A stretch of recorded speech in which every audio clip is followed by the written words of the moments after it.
at the FSI conference with Marko. Yeah, Marko Matušinskij. You work for? I work for Ultrax. It's a sports startup. It's a BI platform that collects all of the data points from your teams, rehab centers, clients, everything that you can imagine in one place. And then this software is making decisions for the team, for you as a coach. Cool.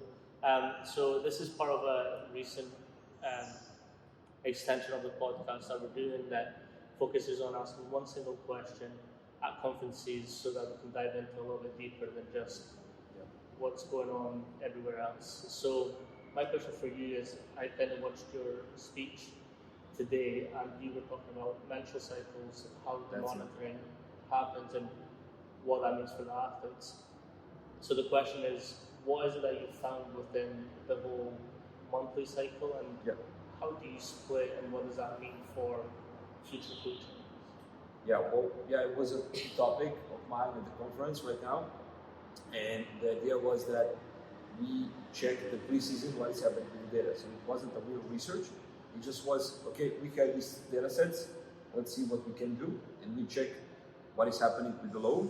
So RP data, wellness data, just these 2 points, and how they are connected with the menstrual cycle period, or the phase. So we divide the phases into 6 points. You can have like 3 big ones according to the decision making. And we wanted to see, is there any connections like with the previous research, that they are saying about the mood changes during the phases, what is happening with the load, the responses to the load. And I think that what's good here is that it's not even research like you have the control groups and everything, but we still find some trends. And when you're working in teams, sometimes it's hard to have. So research. What are some of the trends that you found and what does that mean for training?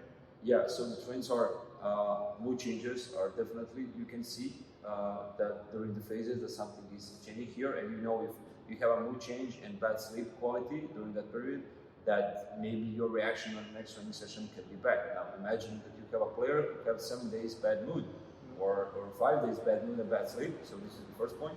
The second point was that yes, the menstrual cycle phase impact and the players can feel the differences depending on the phase. This is the second one, so they're conscious about it.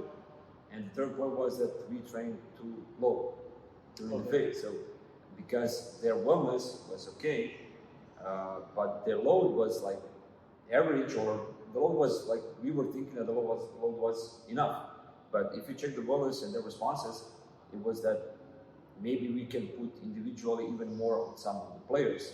So to get the story short, we can individualize maybe more according to the specific athlete. Yeah. In terms of making the decision between splitting it into 3 phases or 6 phases, why did you make that decision and what were the distinct features that you thought, yes, I need to split it up even more so that we can get more accurate data? I checked some blogs and some research, and you have 6 phases. Somewhere you have like 5. The 6 are like pretty strict, and you have early, mid, late, then mid cycle, then again early, mid, late, luteal or follicular phase. And you have the overdue. So in our system, Ultrax, we put this all 7 stages, like 6 plus overdue when something is taking too long. But if I check on a decision making process as a coach, I think that maybe these 3 phases are enough. When you are in a luteal phase, that you need to maybe decrease some kind of intensities, give the time more to recover, train less in this period. Like maybe you can use this microcycle for recovery type if your 80% of the team is in that zone, or maybe few players. If you check that the other variables like sleep, wellness are decreasing, maybe I can do something different with her. But then in the follicular phase, I can put, like they said, and this was also something that we can put it here. We can work more on strength, more on power. We can put more load on them, and even more load that we put before. They can even tolerate more load. How I know that? Well, few players also came to me. Hey, I want more. I can have more like gym work. Can we introduce some upper body? And when they said that, well, they feel good, why not? I have like a goal during the microcycle, but if they feel that they can, let's say, why not introduce one more session of 25 minutes for them? 100%. And what were some of the results that you found now moving forward into what you do with them now? Yeah, definitely we will try to use more information from this side of the story. So we will take more these menstrual cycle phases into account. I will try to have these groups like you saw in the presentation of the histograms and a lot of colors and correlations, that I will try to make like a cluster of groups, of the players depending on the cycle, and then maybe we can have different types of microcycle during the same microcycle for them. Let's say when you check the GPS data, you can have 3 different types of overloading. Overload in total distance and these variables. You can have overload in high-speed running and sprinting, let's say. You can have overload in small-sided games like accelerations and decelerations. And sometimes in the same microcycle, you have 5 players who are overloaded here, or here. Then what to do next? If I continue next week and I again overload here, okay, they will survive. But if I do it the 3rd week, not taking this, maybe I will have problems. So this is something that we will try to do also with this. We'll try to make groups according to the cycle, and then let's see what is happening with each group when the season is going. It's still playing, still trying to see what we can get, but we didn't even check the GPS data here. We didn't even check more variables. This was just wellness and RP. Can we get something from wellness and RP connected with the menstrual cycle? Now let's connect with the game performance. Let's connect it with the GPS performance during the training session. Let's connect it with what we have been doing during that microcycle, what kind of exercises. We didn't mention that on our presentation, but this all impact. Also on this. Of course. And in terms of this now going forward, it's a good thing that you're clarifying. So we're assessing a whole team. We're making sort of buckets for them. Okay, you fit in this bucket, as accurate as possible. Of course, yes. And then, so this is your group, this is group A, B, C, these are the loads, and then we can sort of switch and swap depending on where you are. What I noticed working like for 15 years in teams is that we really need this data. We really need to know why is something happening, and we need these buckets, like you said. I've been working in this female club for 7 years, but I also worked for 4 years for the male teams. Well, I was responsible for coordinating the whole club. How are their swims? Yeah, but they're all good.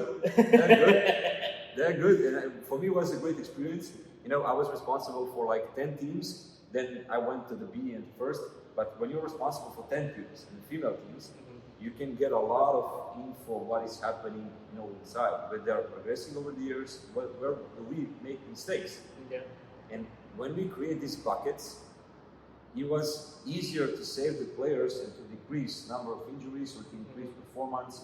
We noticed some cool things like you cannot work too hard on match day -2, match day -1 in volume setting.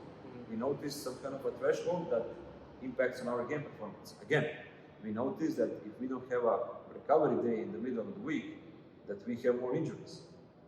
We noticed that we have a lot of schlutter problems because of the bad periodization or maybe bad warm-ups, and depending on depending on a year, like different types of injuries in July, different types of injuries in November. Okay. We needed to change also something in our warm-ups here or periodization models. And also with these buckets, we concluded we had one guy cramps the last 2 games, 75 minutes. And now you can conclude that he's not ready. He needs to run more, we need to push him more. But we checked the first bucket, endurance was good. We checked the second bucket, acute and chronic load with GPS. It was okay. We haven't not overloaded him anywhere. Game performance was okay. Tactical movements is good. Like he made a mistake of the passing and then he made too much garbage running. So he was okay. Assessment was okay. Again, and mental component, because we have a mental coach, was again okay. So bucket 1, 2, 3, the bucket nutrition. What do you eat, man, on a game day or day before? Day before I eat some eggs, some chickens, no carbs, a little bit carbs. Next day I eat cereals with milk at 8 and the game is at 11, 11:30.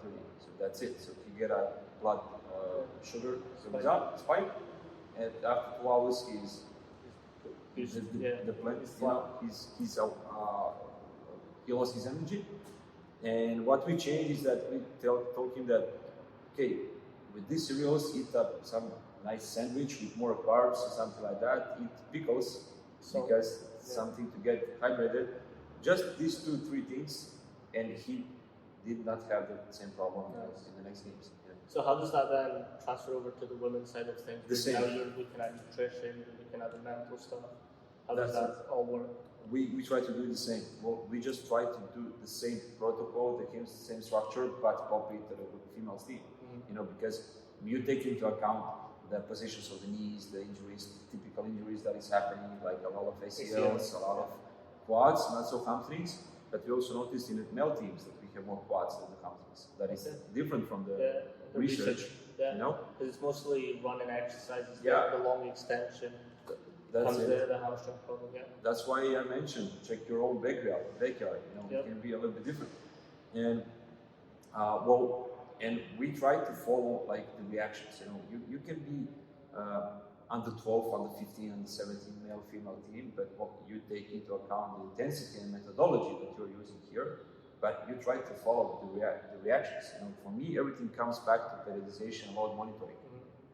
If I know about strength training, endurance training, this type of training, but if I don't know what is your feedback on this amount of dose and how much load you can tolerate when we are progressing, then I don't know what I'm doing and where I'm heading. If we have time, I can give you one example. Of course, So I have one guy, and he was injured. He came back from an injury, and it was shoulder, but this. The clavicle? Clavicle, I forget the English. That sounded one. English is your first language. You're okay. It's Cluj Coast on Croatia. And he broke it, and he was out for like 2-3 months, just for this. So it was long. And when he came back, he didn't even touch the ball. And he came back after rehab. So again, we needed more time to recover, and then we recovered the guy. He came back to the field with the team, and his average values of the load was 2,000, 2,500 of units of some kind of load. We checked with the GPS, with RP and everything, we get this number. And this was his average. But he was away from the team, he was not playing, and he was badly loaded. We needed to improve him to get better, to participate in the games and so on. So my question was, how much load he can tolerate during this season to improve mentally, physically, in a football meaning, because he needs to play games. He wasn't on the first 11 from 0 to 12. And the end point was that from 2,000 to 2,500 units, we went to 4,000, 4,500 units. And this was his new normal. From 2,000 to 4,000. So that's like 100% increase in the load. But we didn't do it like that. We start 15, 20%, 15, 20%. And I check all the time what are his reactions. When I check that his wellness, and this was my main parameter here, like heart rate data, and his wellness, like sickness. Does he get a little bit sick? Or, and his wellness drops down. Then I introduce 2 or 1 week of deload phase just to adapt. He survived, and we continue again when we are here. So the mission was not to miss games, not to miss trainings, but try to be on his level of maximality. So sometimes we produce average players. And this was the reason in the female teams. So they were some kind of a standard microcycle, and we physical coaches sometimes get into autopilot mode and repeating always the same time sort of microcycle. That's one of my hatred things. Maybe we can increase something, we can decrease something, maybe we can do something to make them better. So this was the idea with this guy, and now his normal is like 4,000 units every week. 10 to training sessions, Yeah. gym session, endurance session, recovery session, breathing session, football session, left leg sessions, special move session, like what is his best dribbling. 20 minutes, 20 minutes, 15 minutes, 20 minutes, 50 minutes, but at the end of the week you have a accumulated load. Yeah. In terms of moving forward with your, again, I don't like to talk about periodization because that changes day to day depending if someone's sick. Yeah. So what's your model going forward with the female athletes? Yeah, well, if we are talking about periodization and how they follow here, I'm a more like a complementarist, like Mladen, one of my mentors, I would say, is that you need to check all the points like the boxes. Yeah. So I can find few, well, if I need to divide periodization into models, I can have horizontal periodization day to day and vertical week to week. Okay. So, but different types of periodization are impacting on my horizontal decision making and vertical decision making. So GPS periodization, like I give the example, pain periodization. If I have a team who have a pain, like 80% of the team have a pain in hamstrings because of the last training session with transitions, this impact my periodization. So pain and illness periodization, block periodization, that is something that sometimes now is forgotten in football, but it's an important goal setting approach, because you need to have a goal for every month or period or something, but then it comes agile periodization that is day to day or week to week periodization that you are changing according to the reactions of your team. So you're more of a flexible periodization, a principle-based periodization. Yeah, principle-based periodization, and also if you check tactical periodization and overtime periodization. So from the football part, but on these two are impacting GPS periodization, pain periodization, and agile periodization depending on the context. So you have a decision making according to bottom up, and top down is the block periodization. So where I want to be, and I go down, and bottom up where I am, and what is impacting on my way up. So I try to see on the periodization like this. So we need to have a long-term goal, but we need to have a steps.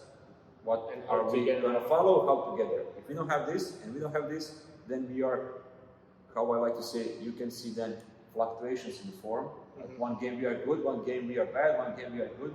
Why? Because maybe we sometimes train too hard before a game, or we are not recovered. Well, but if you follow these kind of things, you can avoid fluctuations. You can avoid a lot of numbers of injuries.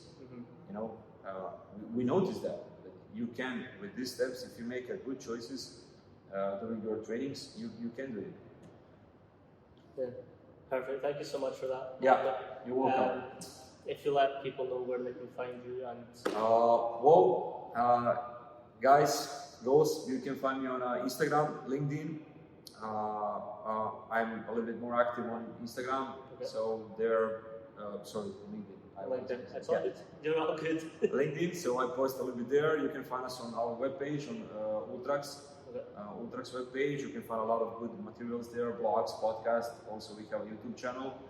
There, you can find there my mail. You can send a message or something that you're interested in the topic that we discuss. So I think this is basically. Thank you so much for that. Yeah.